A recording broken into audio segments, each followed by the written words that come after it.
Hi, and welcome to Nesta Talks 2, our event series where we get to talk to the most interesting thinkers who are talking about the big challenges facing us. Apologies for the late start, we had a slight technical issue, but we are delighted to be able to have John Yates with us, who I'll introduce in a second.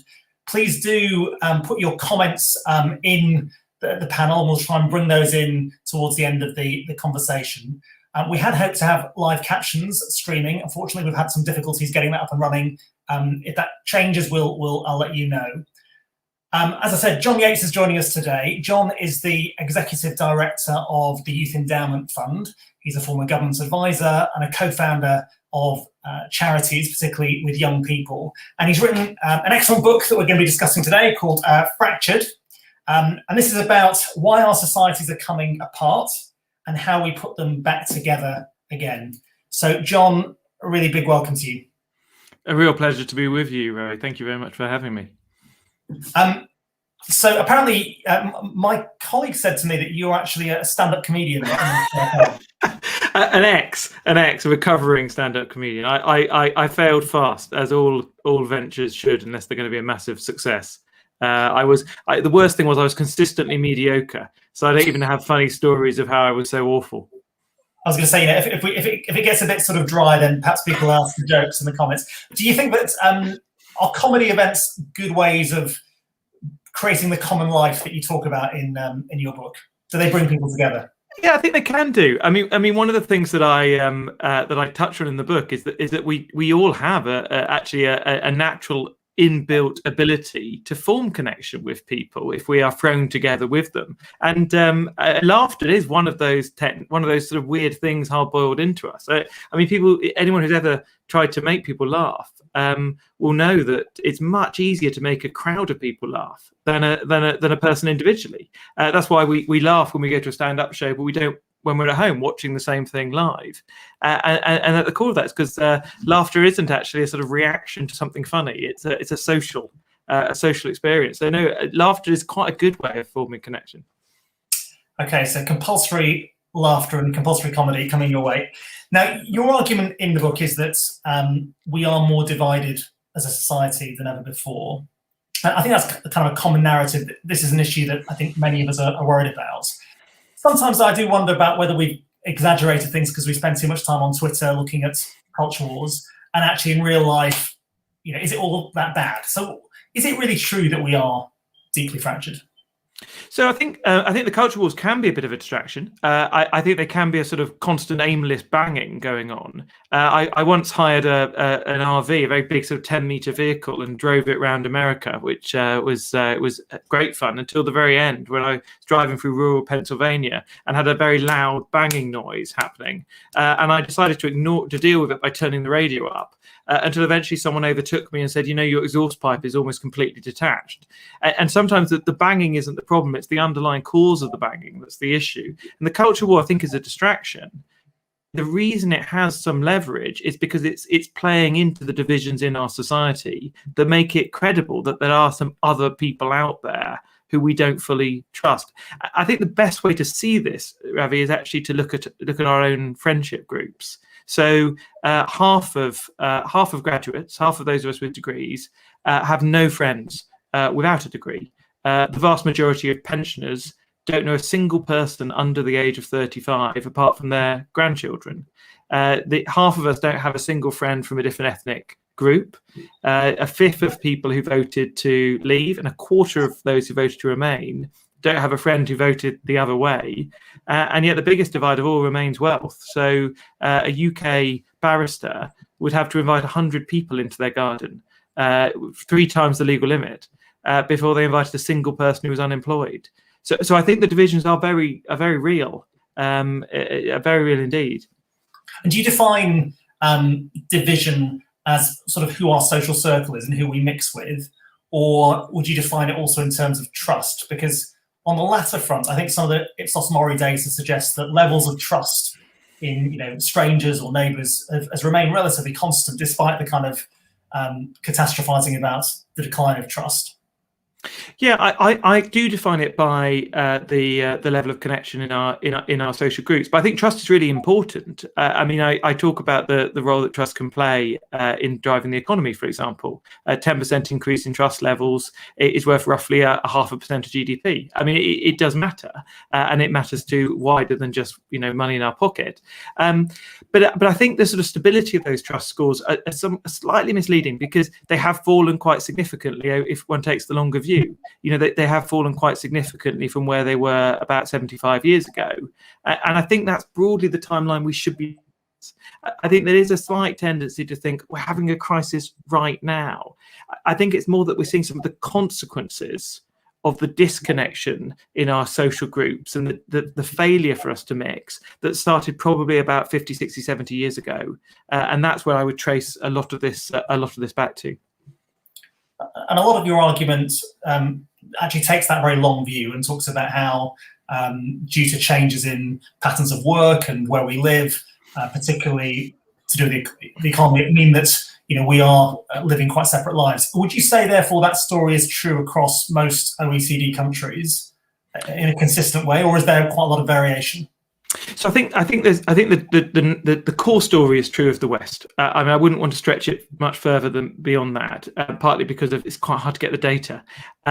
So the core story is really that, firstly, the average Brit and also the majority of Americans will say that their country is seriously divided. And I think they're onto something. I don't think we should ignore them. I think they're onto something. And we see that, as I say, in our friendship groups.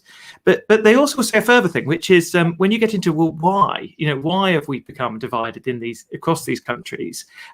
Generally, conversations I have with people will pretty quickly come to someone saying, yeah, but, come on, it was always this way. Birds of a feather flock together. And the core first argument of the book is, yeah, that's actually a totally fair comment. And I think often the sort of average person has a better sense of this than a lot of the commentators. So there's been 39,000 academic studies that have basically come to that conclusion, that we have a small, constant bias to people who remind us of ourselves. So in a way, the question shouldn't be, why are we dividing? The question should be, why aren't we more divided? And the reason is that we've always had institutions that actually tend to knit us together, that mix us with people who we didn't choose to spend time with. This bias I talk about, I call it people like me syndrome. We biased with people like me. But there's always been some institutions, which I then call the common life. There's been some common life institutions that have wrestled back against that people like me syndrome. And the reason across the West that we're seeing division, with some small exceptions, is that the common life that used to knit us together has been declining. And who are the outliers? Are there any? Is there anyone bucking the trend? Yeah, there are. So there's two sets of outliers. The first ones are the Nordics. So Scandinavian countries and Finland.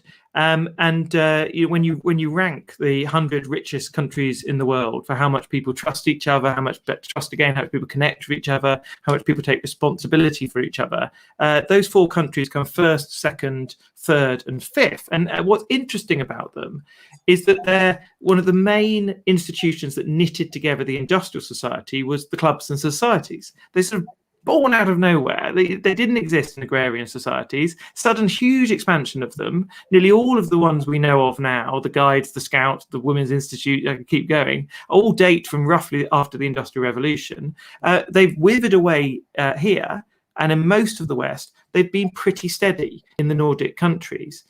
And the way that they've done that is that they've actually slowed down the rate of change in their societies. I'm not saying they've done it on purpose, but the interesting thing about these sort of voluntary coming togethers is the reason they managed to pull so many. Why were we all joining clubs and societies? Well, they just fitted the moment. They really absolutely fitted what society was looking for at that time.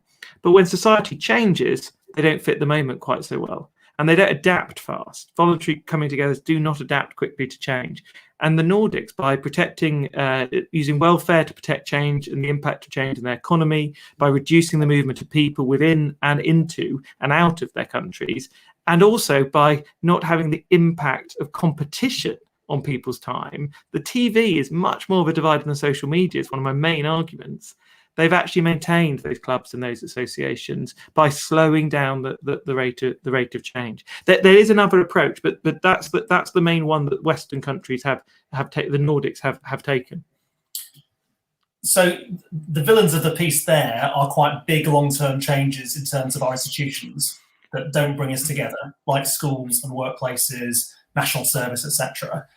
The more recent changes we've seen in the last 10, 20 years, such as big changes in immigration, social media, politicians mobilizing on these sort of issues, you think are less substantial?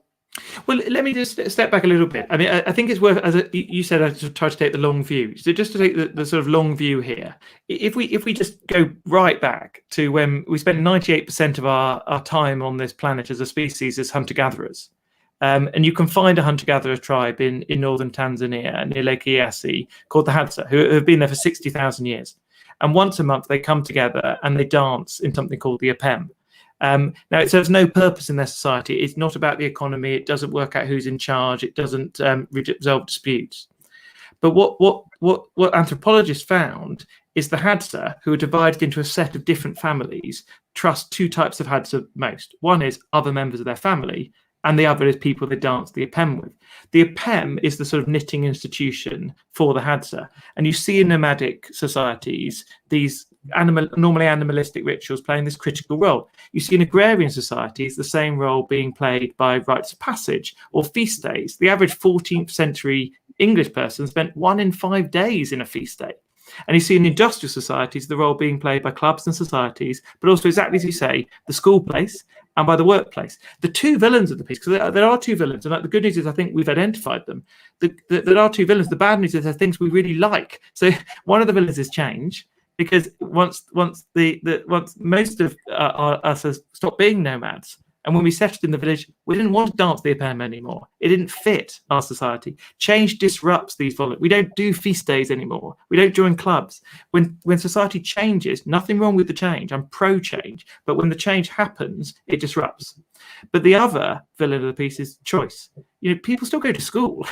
People still go to the workplace, the place where a lot of city dwellers really did knit together. But we choose where we send our children to school. We choose where we work. And as I said, it's a battle between people like me syndrome. When I choose, I pick people like me, and the common life throwing us together with people not like us. So if we have a lot of choice and a lot of change, we see a decline of the voluntary, very attractive associations because they don't fit the modern society.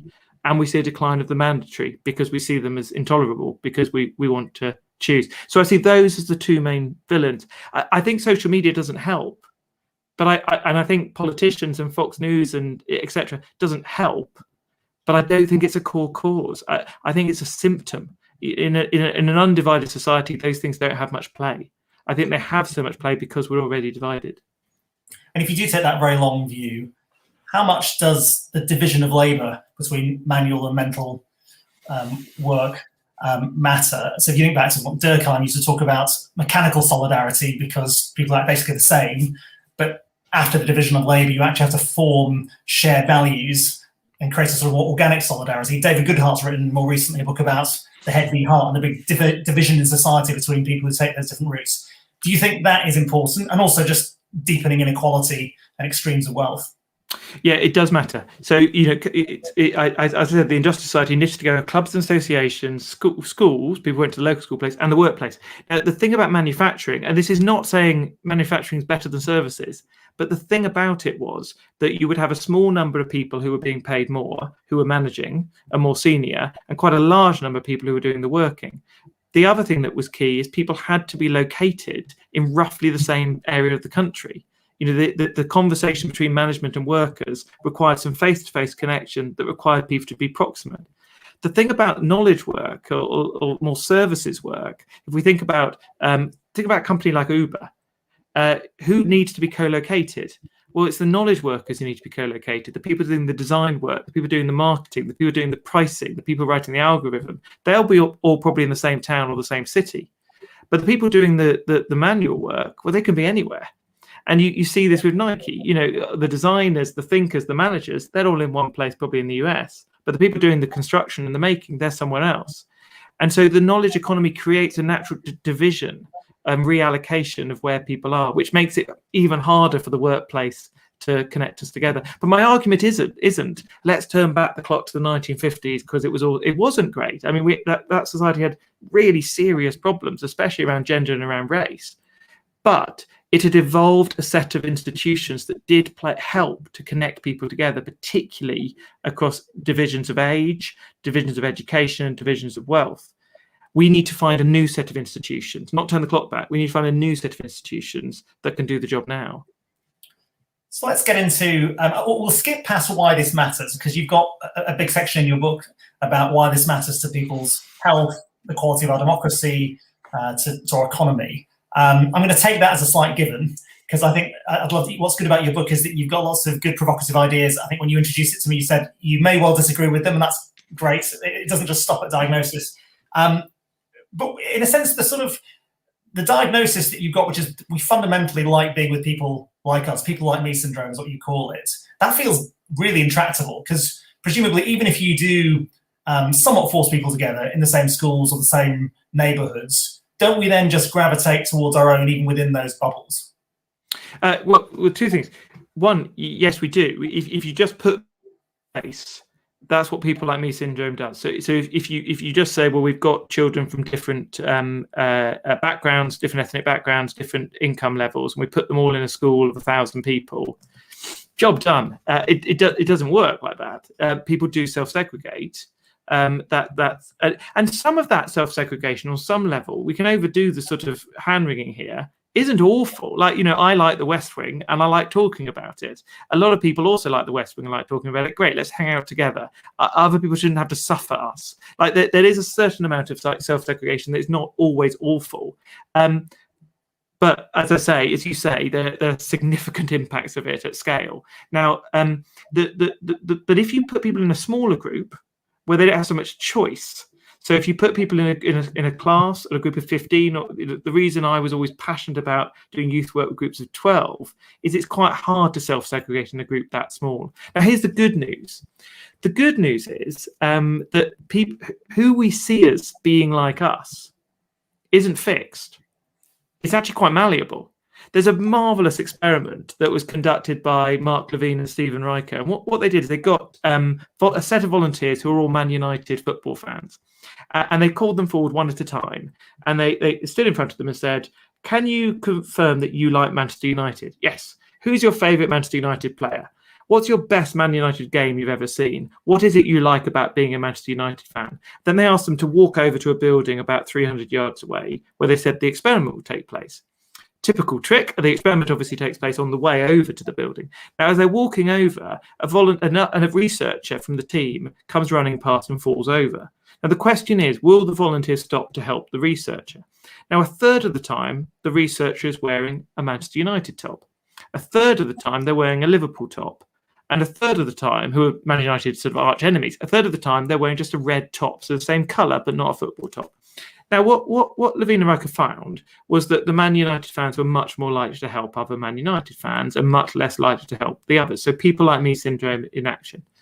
But they reran the experiment. Again, Manchester United fans, one by one, come forward. The questions were different. Can you confirm that you're a football fan? Who's your favourite football player? What's the best football game you've ever seen? What do you like about football? And then again, a third of the people falling over Man United, a third Liverpool, a third just red tops. And what they found was that the volunteers were now just as likely to help the Liverpool fan as they were to help the Man United fan, and they still weren't likely to help the red topped because they shifted what counted as people like me. And the great thing about the human condition, back to laughter, when we're thrown together, especially in the right way, and the right way is quite important, we do form bonds with each other. That's why this species has done so well. We do form bonds. And so the key is we need to play into that natural advantage. We need to connect people together and let them form those bonds. I love that example, John. As a Liverpool fan, I struggled to believe it at the start, and then it was really good. But what's the implication of that? Because in some ways it suggests that we've got multiple identities. The more we can we can prime people and frame things in a way that brings one identity to the surface and make it more salient. Or we can do the opposite. And I think what you see, Charles Tilley's work actually suggests that what political entrepreneurs do who are seeking to divide and mobilize us then boundaries is bring out one part of your identity against another. But how can we sort of do the opposite and try and almost take the insight from that experiment and apply it more broadly? Yeah, so the key thing is exactly to build on your excellent point. We have multiple identities. All of us have multiple identities. Every single one of us. I'm English. I'm British. I'm a Christian. I'm white. I'm a father. I'm a son. I love watching football, but I'm terrible at it. Like we all have sort of things that form a sense of belonging, but they naturally section us with different people. Now, the way to play into this, let me use an example. In 1944, on December the 16th at 5:30 in the morning, right at the end of the Second World War, the Allies are advancing into Europe, and it looks like it's all over. And Hitler does what he always tended to do in these situations, which was to throw the dice madly. And he throws forward about 600,000 men to attack, to try and break the supply line. The Allies are stretched, they're stretching into Belgium, and he attacks them in Belgium to try and break the supply line. It's a completely crazy thing to do, but it's so crazy, it completely catches the Allies off guard. And it's known now as the Battle of the Bulge. And it's sort of the final battle before the Nazis are defeated. And it looks for a while that Hitler's attack is going to work. And Eisenhower, who's in charge of the Allies forces, is terribly concerned about what's happening. And he's desperately calling up as many men as he can possibly get to the front, until his generals are saying there are no more men to call. And Eisenhower said, there must be. And eventually he's told that there's a battalion of men that have not been called to the front, that are perfectly trained and ready to fight, but haven't been deployed. And Eisenhower said, this is completely ludicrous. Get them out there. They're black Americans. And the US Army is segregated in the same way the southern states are segregated. And they've always been segregated. And Eisenhower on that day decides to break the rules and says, I want those men, if they're prepared to volunteer, to go to the front to fight in white battalions. And he desegregates the US Army. Now, 2 years later, a survey is done of the white men who fought and across the World War II. And the majority of the men have never served with a black serviceman. 70% of them say they want no part in desegregation. But the white men who've served at the front with those black servicemen, 93% of them support desegregation. Now, what's happened is it wasn't great talk. It wasn't some speech that Eisenhower gave. It was the shared intense experience. Now, a war is particularly extreme, but we can take some principles from it. Firstly, there was an equality of status that was created. The men were wearing the same uniforms, doing the same tasks. There wasn't a hierarchy. At least it wasn't on the basis of the white and the black men. They also had an intense shared experience. Something very important about intensity. When you ask what's my identity, often my identity is formed by intense things that I've done. I've run a marathon. I set up a charity. I let something I cared about went bust. These moments define us. And people who are with us in those moments become seen as people like us, but also routine. So doing things, whether it's marching, whether it's eating a meal, whether it's playing a particular game, these things create a bond. And so what we need is moments that can bring people together with an equality of status and either have an intensity to them or some routine to them. And this is what those common life experiences throughout human history have done. Yeah, and a lot of what you're describing, I think, relates to, what Gordon Allport talked about as the contact hypothesis.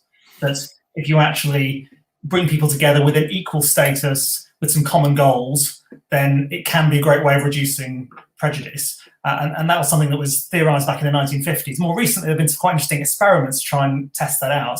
A couple that I've read about recently. One is attempts to bring together Christians in Iraq with Muslims, Christians who'd been were fleeing ISIS, and bringing them together in football leagues and seeing whether they actually reduce prejudice. And another one I think was actually in India, looking at trying to mix different castes together in cricket leagues and seeing whether this has an effect on prejudice.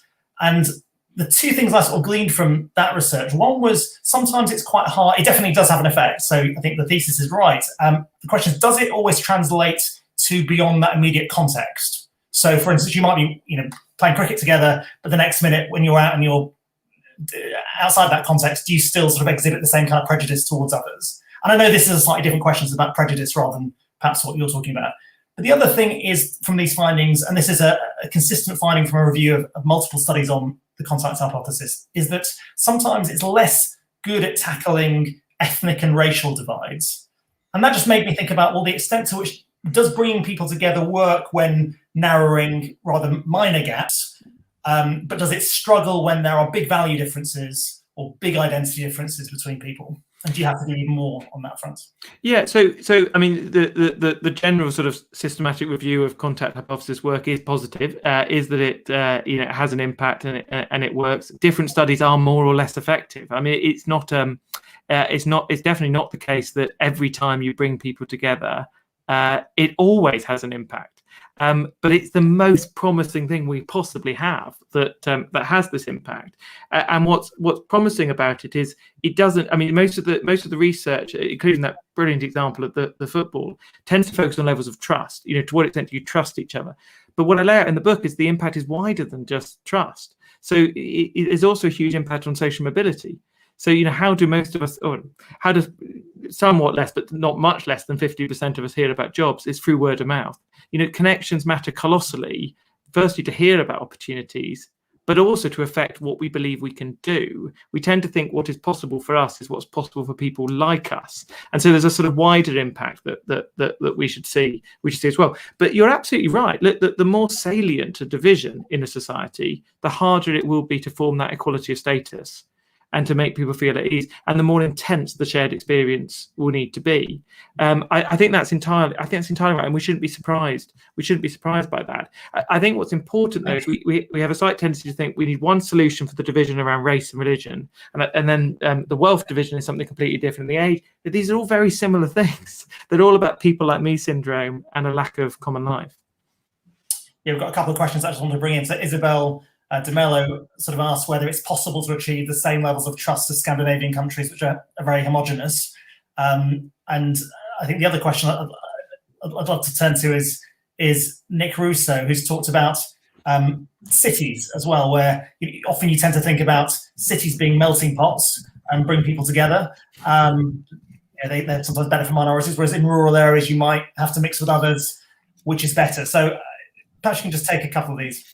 Yeah, I used to work with Isabel, so always lovely to see her, and always she's kind of thoughtful on these things. So, I mean, the one of the things I touched on in the book is what impact does difference have.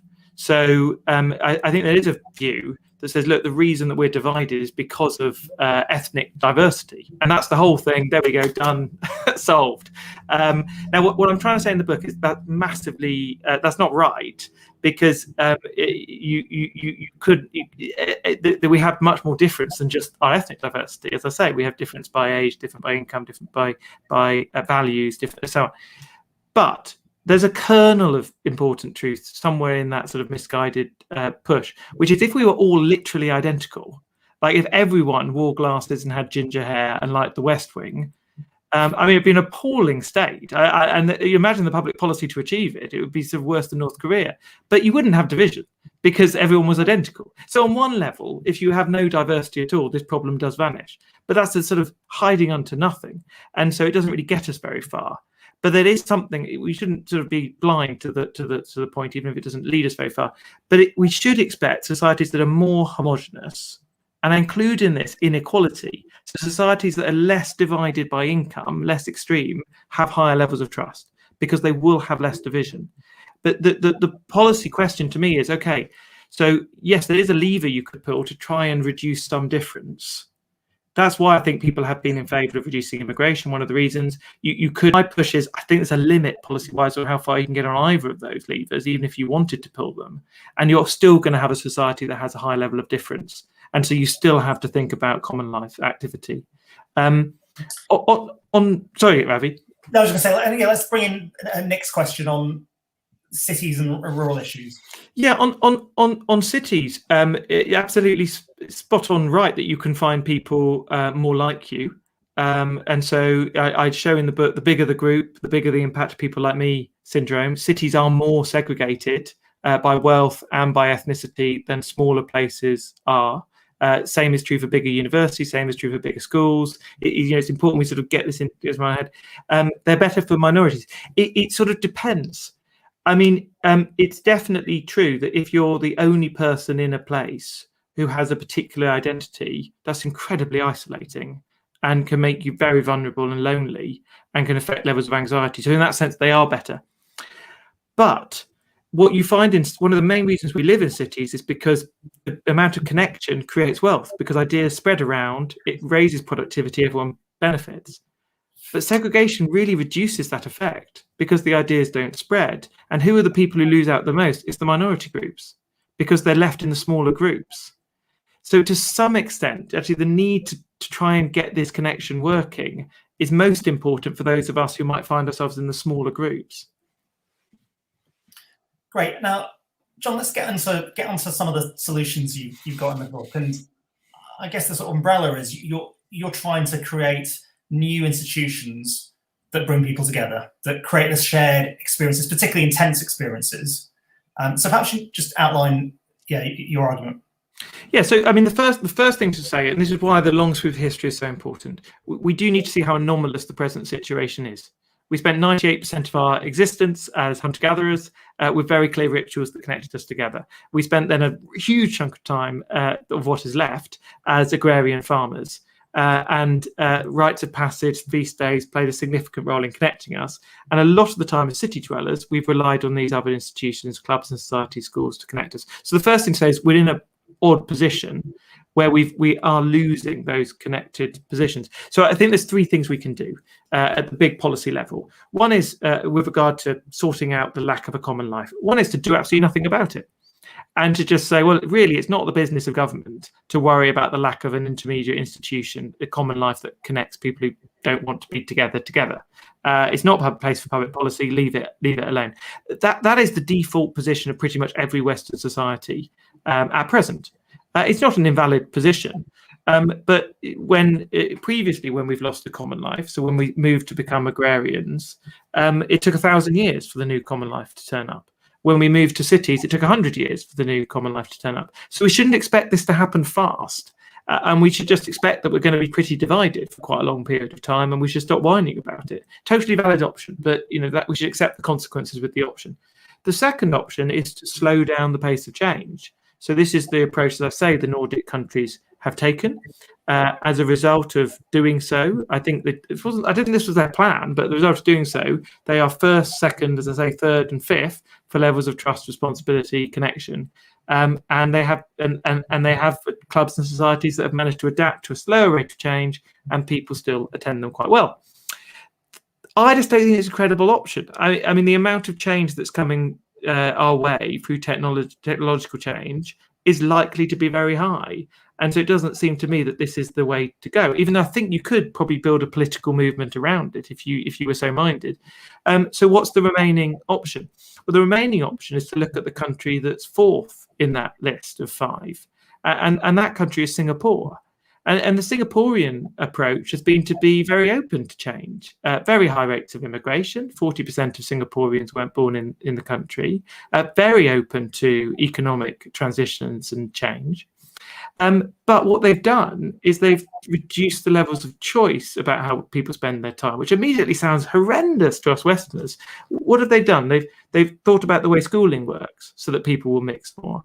They use national service as a way to mix people more. They even allocate housing in order that people will mix more. Now, I don't think you can copy and paste Singapore, but I think we have a tendency to think we can learn nothing from these Southeast Asian islands. I mean, we looked at Taiwan's lockdown and we're like, well, we could never do that, which I think most of us now think was a terribly foolish way to think about what we should be learning. Now, I think there is a Western version of what Singapore has done. What might it look like? It might say, well, children have to spend 100 months at school by law. Why can't they spend one of those 100 months doing community activity with children from all different schools, including private schools? It might say that one of the main things many of us would do, not all of us, but many of us would do in our lives, is start a family. Why don't we say, let's make a generous offer on childcare, but as a requirement to go alongside it, parents have to go along to 5 or 6 sessions to learn about how their children's brains develop and how they learn, and do it with parents from across town, people they didn't choose. Finally, nearly all of us will retire at some point. We'll have hopefully 20 years to 30 years left of our life. It's a time that we could do so much. Why don't we continue to be generous with pensions, but say to people, look, you need to come along to a number of sessions locally to see how you might get involved in your local community with other people who you don't know who are also retiring. 3 new institutions to try and knit our societies together. Now, I don't think that sounds appalling.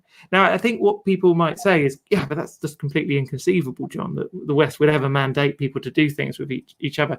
And my challenge, final thought, my challenge would be 2 things. Firstly, fine, it may be inconceivable, but what's the alternative? You know, we seem to, most of us say there is a problem with division, and it does matter.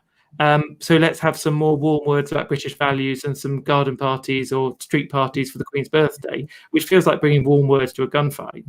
And finally, actually, nearly every serious political change that's ever happened in this country, from the NHS to the welfare state, from joining the EU to leaving it, all of them started off as inconceivable until they became imaginable, until they became likely, until they became unavoidable. I mean, the aim of the book really, Ravi, is to say that I want to start the journey for this idea from being inconceivable, from being slowly decades to being unavoidable. Yeah, Astra Teller, who's the head of Google X, which tries to design moonshots, has a test for any kind of moonshot idea, which is it has to feel laughable at first, because if it's not laughable, it's probably not a moonshot. It's not, you know, not that your ideas are laughable, John. I'm not. No, you know, ex-stand-up comedian. Exactly.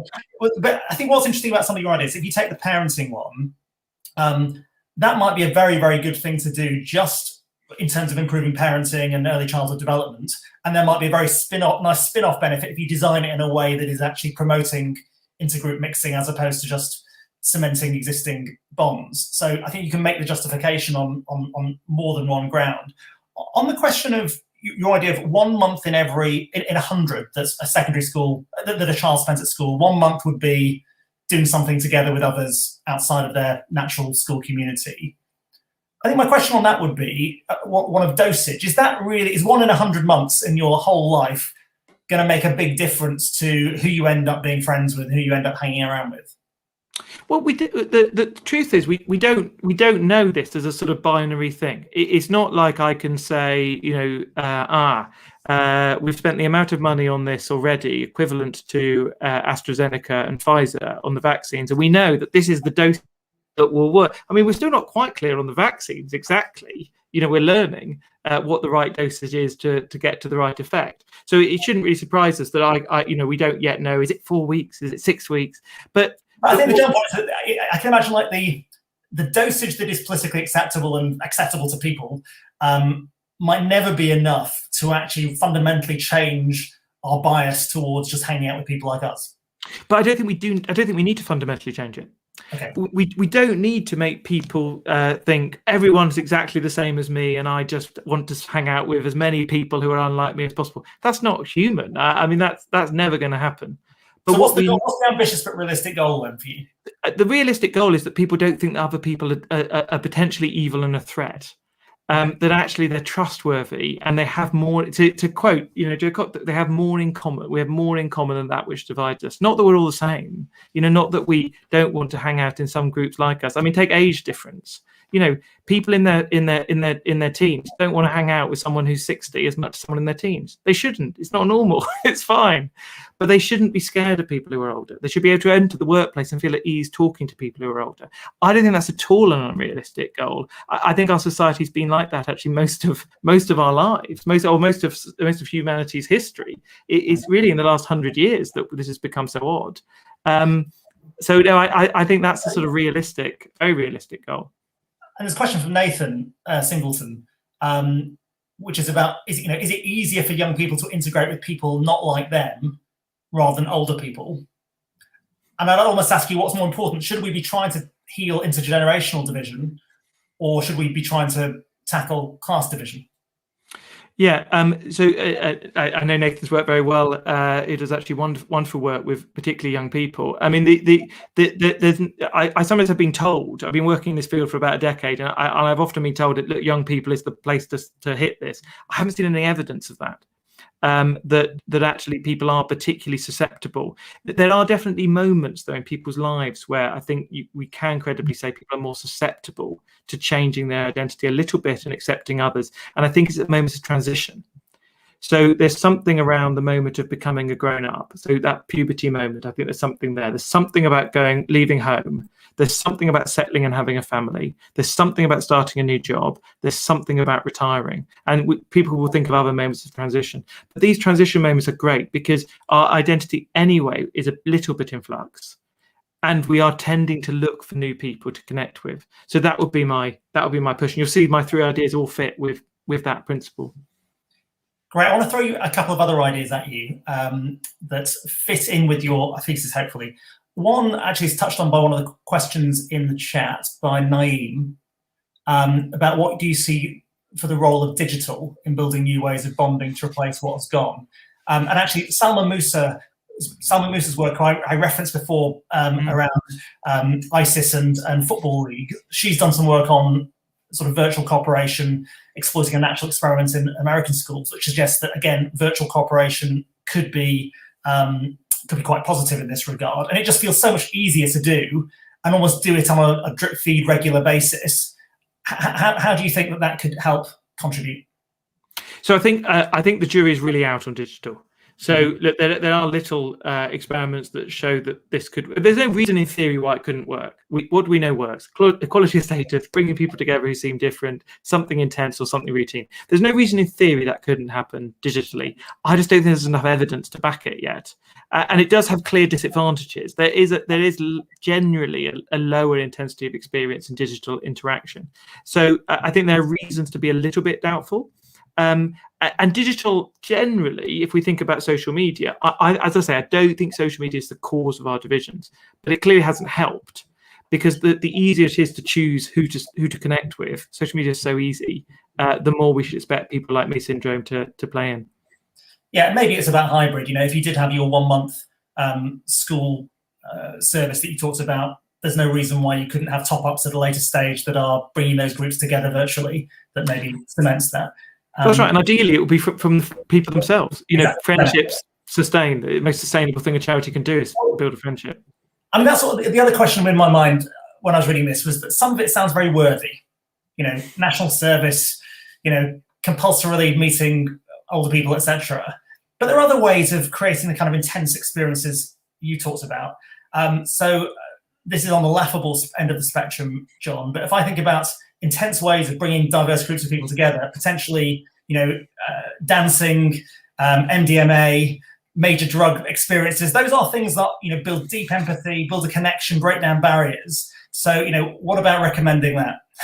Well, I mean, as the executive director of a charity focused on reducing violence amongst young people, I probably shouldn't get into drugs policy. But I think that broadly, there is a danger, I think, that people who write books like mine, and I hope, you know, for those who haven't read it, do read it, but I think you'll find I have broadly avoided this, who think that the only way to connect people is to get people discussing politics and doing do-goodery. I just don't believe that at all. You know, how many of my friendships, and I like politics, how many of my friendships are actually based on politics discussions? Almost none of them. Like, they're based on doing something that I really love together. And I hate dancing. But look, dancing is proven to be a very effective way of forming connection, you know, because it's got intensity and routine to it. So no reason at all. I just can't imagine. Look, I think the government does need to mandate. And I just couldn't face recommending that we mandate everyone to dance. I think I might end my own existence. But there should be space, right? I mean, look, when I'm talking about people as they retire coming together, I'm not suggesting they come together and sort of talk about how their society should transform. I'm saying they should come together and say, okay, what do you want to do with your life? What are you passionate about? Here's some opportunities to get involved. And one of those things might well be, if you're great at ballroom dancing, run a session. Teach teenagers how to do it. I mean, it should be something you're passionate about.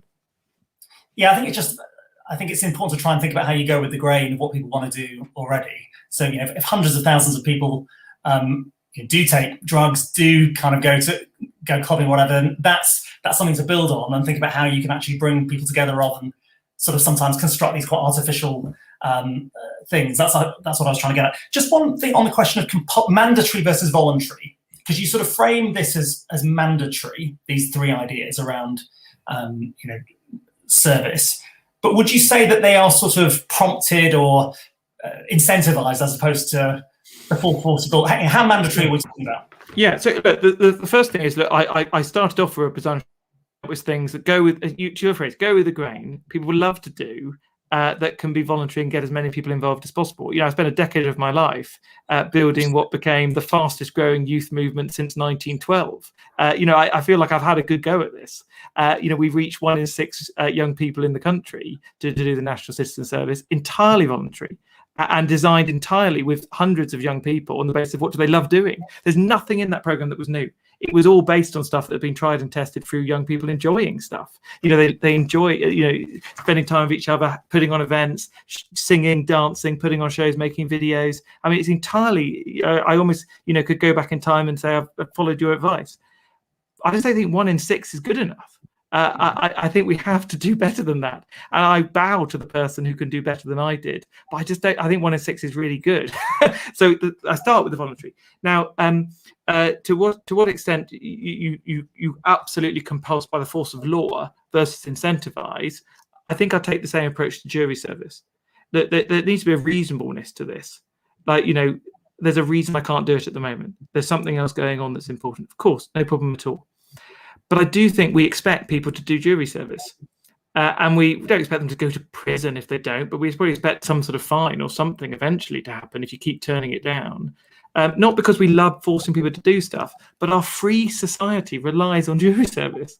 In the same way that I think people need to pay taxes, not because I love taking money off people, but because our free society relies on some tax money. And I think most people probably have some sympathy for this. Our free society relies on us not all falling into tribes where we don't trust each other. And so in the same way, if I'm prepared to accept the mandatory taking of money out of my pocket to pay for things I morally disapprove of, right? The government can do things with that money that I might think is completely unethical, but I accept it. Then I think we can accept the idea that we might be required to 3 times in our life spend some time with people we don't know. And in terms of how we get on that journey, because I had a go about 15 years ago at trying to bring in some compulsory parenting programs, failed. But what I possibly think now is that you might start with auto-enrollment and see how far that gets you. You might build a strong social norm around that, and then might see whether do you need to go to the full jury service model, or even if you do, maybe you've got such a sort of critical mass that it becomes socially acceptable to do so. I completely agree with you. That would be the way to do it. You start off by saying here's an optional benefit that you can have if you do this. I wouldn't call it parenting classes. You see how I positioned it. You can learn about the way your child develops and their brain works. I think most people will see that. So you don't want to patronize people. But yeah, I think you'd start with getting the mass. I mean, the tests I say is we mustn't mandate anything unless it can pass 3 tests. The majority of the public want the thing to be mandatory. The majority of people who will take part want the thing to be mandatory. The majority of people who have taken part still want the thing to be mandatory. It's got to be able to pass those 3 tests. And I think starting off with, you can get this great benefit, we'll probably get, a large number of people to start with, they'll experience it and say, it was great. That was really good. Everyone should do this. John, it's been really, really great having you on. It's a fascinating book on an issue I think that is right at the top of people's concerns, and it's well worth a read. It's full of great stories. Before we end, can I just ask you, your book actually ends with an epilogue with about 30 odd things that individuals can do. I won't get you list 32 in the 60 seconds we've got left, but give us 3. Well, let me definitely do one. So everyone could just go off as soon as this ends. They could get up their social media feed and they could look at the last 10 people who messaged and ask themselves, do I agree with these 10 people on key things that matter to me? And if the answer is yes for all 10 of them, find someone you disagree with and follow them. Just to diversify your feed. If I was to add a second, I'd say practice hospitality. Neighbours round once a year. Doesn't have to be that many, could be just 4, but just pick them randomly. Don't just pick the people who you think will like you and invite them round for a drink, a nibble, a chat, something. Those would be 2 things people could do pretty easily and pretty quickly. John Yates, thank you very, very much for coming on Nesta Talks 2. And thank you everybody for joining and contributing questions. Have a very good rest of the day. Thank you very much.